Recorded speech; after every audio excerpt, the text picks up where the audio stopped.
Chú nào đâu ra để ở đâu mình một thành đấy, thì sẽ phút mình nói để mà lại nhập hạ không rồi.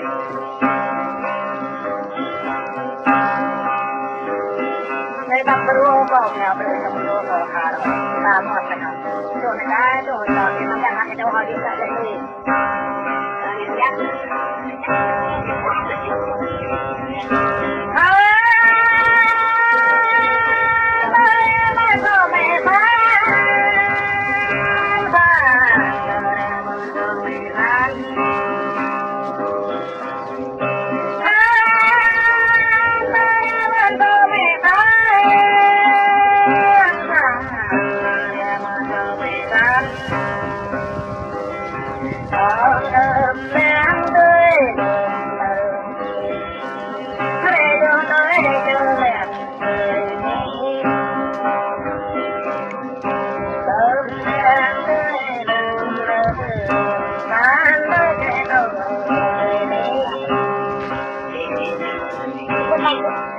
Hãy subscribe cho kênh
Ghiền Mì Gõ để không bỏ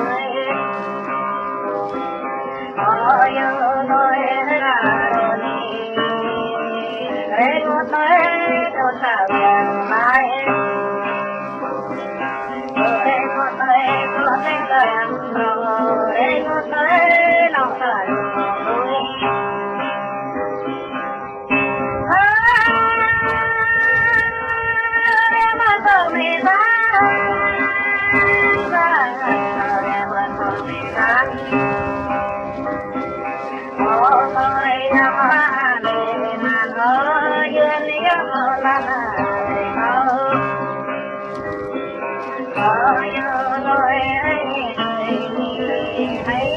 có nghe nghe bay lấy cha bay có hàng mà bay lấy cha nghe có hàng đâu bay lấy cha bao có hàng nhiều tới mà tới Hãy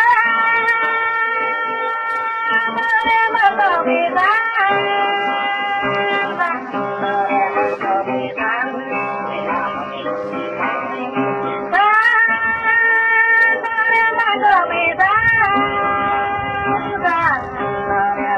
Mì Gõ để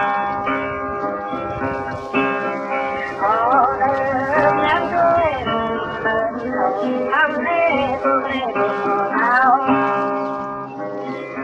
lỡ những video hấp dẫn.